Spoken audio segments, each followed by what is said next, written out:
الرحيم مالك يوم الدين إياك نعبد وإياك نستعين اهدنا الصراط المستقيم صراط الذين أنعمت عليهم غير المغضوب عليهم ولا الضالين آمين. بسم الله الرحمن الرحيم ألف لام ميم ذلك الكتاب لا ريب فيه هدى للمتقين الذين يؤمنون بالغيب ويقيمون الصلاة ومما رزقناهم ينفقون والذين يؤمنون بما أنزل إليك وما أنزل من قبلك وبالآخرة هم يوقنون أولئك على هدى من ربهم وأولئك هم المفلحون وإلهكم إله واحد لا إله إلا هو الرحمن الرحيم.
Innal hasada ta'kulul hasanat kama ta'kulun naru al-hatabah.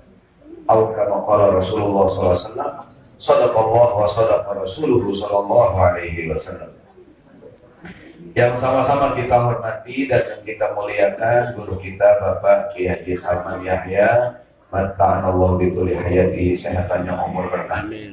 Juga yang saya hormati Ketua DKM Mushola Baitur Rahmi Akhirul Karim Ustadz Saman Said dan para pengurus yang lain, Bapak Ustadz Sobarudin dan semua yang hadir yang dirahmati Allah Subhanahu wa taala, yang di depan, yang di belakang, yang di samping, semuanya nih. Mudah-mudahan yang di bawah, yang di rumah, yang ingin mendengarkan, mudah-mudahan mendapatkan keberkahan. Salah satu tujuan pengajian adalah menghilangkan penyakit hati. Betul nggak, Dede? Betul. Kalau kita pergi ke dokter, menghilangkan penyakit badan.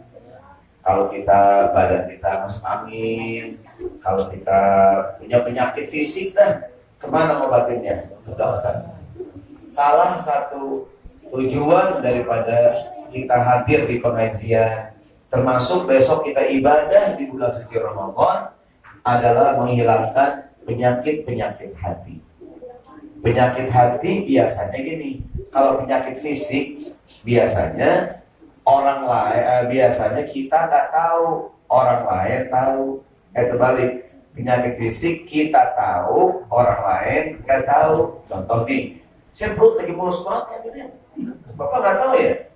Ya kan? Tapi saya tahu karena saya belum makan. Makan ceramah jangan lama-lama. Kan sakit perut, sakit fisik apa sakit hati? Penyakit fisik atau penyakit hati?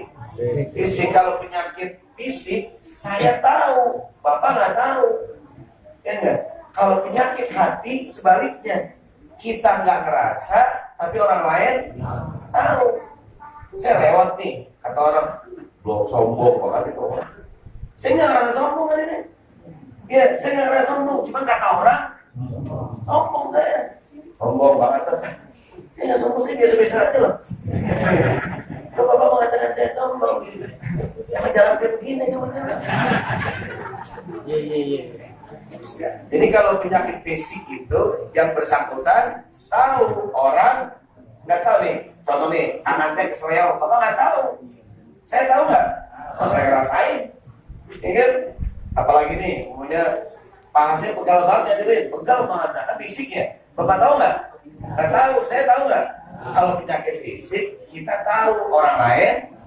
Tapi kalau penyakit hati, kadang-kadang kita kagak tahu, orang lain tahu. Lagu banget itu orang, sombong banget itu orang. Apa sih penyakit hati itu? Sombong, ria, termasuk angkuh, termasuk hasad. Apa itu hasad? Iri. Apa itu hasad? Dengki. Begini. Tahu nggak kalau zaman dulu kita ngejar layangan putus tadi. Semua kita kan lari. Gitu. Biasanya ada yang mau kayu tuh. Ada yang mau kayu, ada yang mau kalau koyo jangan. Kata kita rame-rame nih. Yang paling depan dapat tadi nih. Kita kadang dari itu. Iya, kita apa itu layangan? Kita geprak. Enggak. Itu namanya kalau aku tidak mendapatkan, kalau aku tidak bisa mendapatkannya, kamu juga nggak usah. Saya ulangi, kalau aku tidak bisa mendapatkannya, lu juga nggak usah. Enggak. Jadi kalau bahasa Arab ya, bahasa Arab itu, if I cannot have it, neither can you. You understand? If I cannot have it, kalau aku nggak bisa mendapatkan, kamu juga nggak usah. Ingat jangan cara layangan dulu. Kita orang-orang yo, yang dapat, kita dari ujung lari, kita tuh lihat yang dapat, kita nggak itu, kita main layangan. Bikin. Agalah. Orang gitu. Namanya kalau kita nggak bisa, lu juga nggak usah. Ini penyakit Indonesia, stress.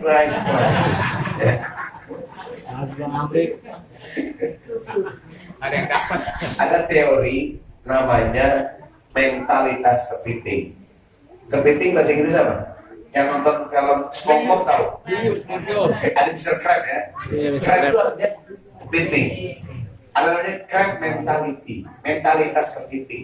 Gini, kepiting kalau taruh di ember, kepiting ada banyak di ember. Biasanya kepiting ada yang mau keluar. Setiap ada kepiting yang mau keluar, biasanya yang bawa apa itu? Jepit aja deh. Pegangin supaya jangan naik. Coba ada kepiting di ember nih. Yang satu mau naik kan, mau keluar gitu, keluar. Yang bawa apa itu?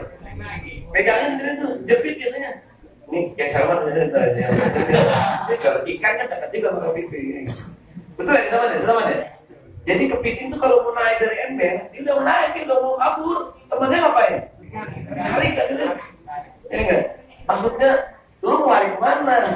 Ini mentalitas kepiting, tidak ingin orang lain sukses. Menghambat kesuksesan orang lain. Ada orang yang hasad tadi. Ya enggak? Hasad itu dalam Al-Quran Allah berfirman Bismillahirrahmanirrahim, in tamsaskum hasanatun tasuhum. Kalau engkau mendapatkan kebaikan, dia sedih. Wa in tusibkum sayyi'atun yafrahu biha. Kalau engkau mendapatkan musibah, dia girang. Saya ulangi ayatnya. In tamsaskum hasanatun tasuhum. Kalau ente berhasil, dia susah. Wa in tusibkum sayyi'atun yafrahu biha. Ini surat Al-Imran 120. Kalau giliran kamu gagal mendapatkan ujian, musibah, dia ngapain? Senang. Bilang, Bang, saya dengar dia positif bang kopi. Gue bilang juga apa? Rasain loh, ya enggak. Gue sedemen dia sakit. Iya. Dia bareng ikut tes kerjaan gagal bang. Anjir gue supaya dia gitu. Gue demen dia gagal. Ada nggak orang begitu tuh? Ada. Orang lain sukses dia sedih, orang lain susah dia Senang. Kalau kata orang kita, dia senang melihat orang lain susah melihat orang lain, melihat dia susah melihat orang lain senang, dan senang melihat orang lain susah. Itu namanya hasad. Kalau kata Imam Nawawi dalam kitab Riyadhus Shalihin, tamanna zawalu an-ni'mah minal ghair, menginginkan kenikmatan orang hilang, menginginkan hilangnya nikmat yang dimiliki orang lain. Apa namanya? Hasad. Contoh, orang-orang kafir Quraisy di zaman Nabi Shallallahu Alaihi Wasallam, mereka sangat hasad kepada Nabi.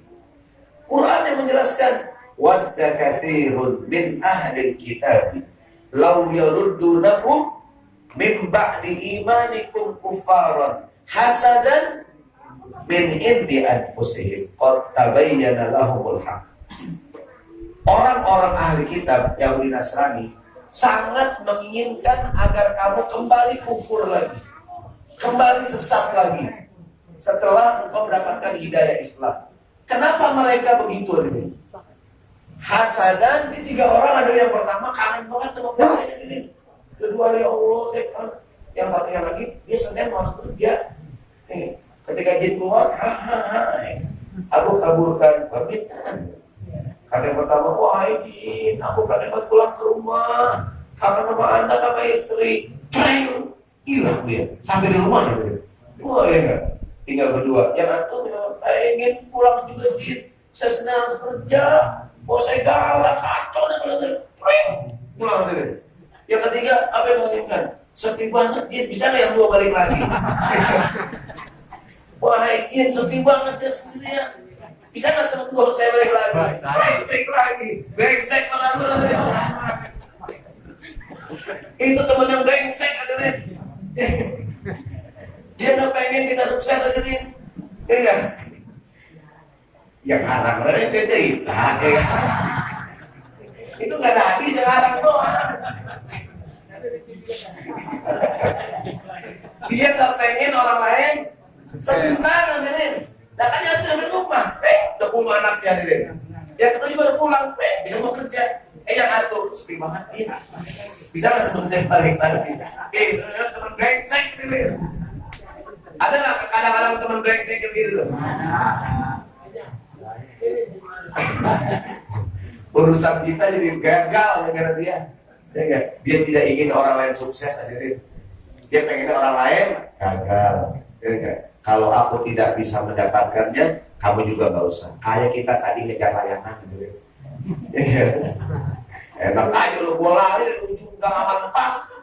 Lu udah keluar dari mulut dapat lagi lu. Pernah aja tuh layangan.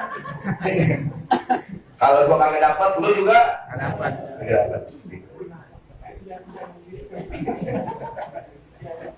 Itu pengalaman juga lu ngejar layangan masih kecil. Gala ya. Gala.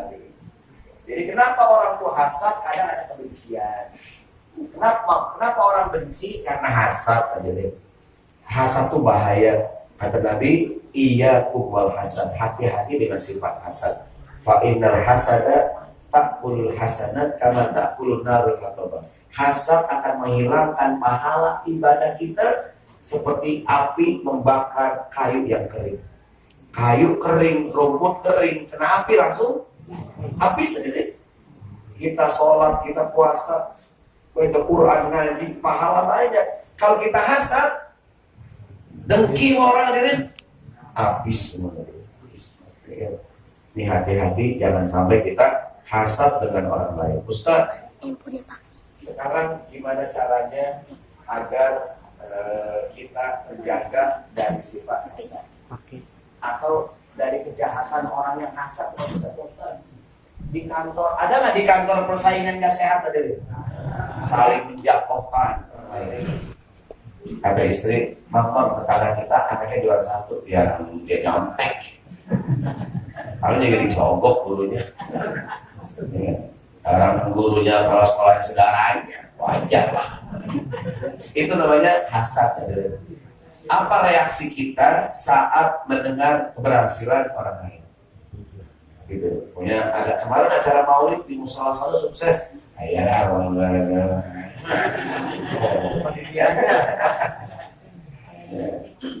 itu kemarin kan di sana di masjid sana di musola sana acaranya gagal. Emang gue udah sumpahin gitu. Emang gitu. Lagi ngapain sih pakai bikin maulid? Apa reaksi kita saat mendengar berita itu menunjukkan hati kita gitu. Ada ulama yang mengatakan wa kullu ina'in bima fihi yandahu. Setiap bejana akan menumpahkan isinya. Kalau ketel isinya susu, ditumpahin keluar susu. Kalau ketel isinya teh, dituang isinya teh. Setiap bejana akan menumpahkan isinya. Kalau hati kita baik, begitu ngomongnya baik ya ini. Saya sama Kiai Salman gak ada masalah. Mendengar kenapa dia, saya baik ya ini. Saya dengan Bapak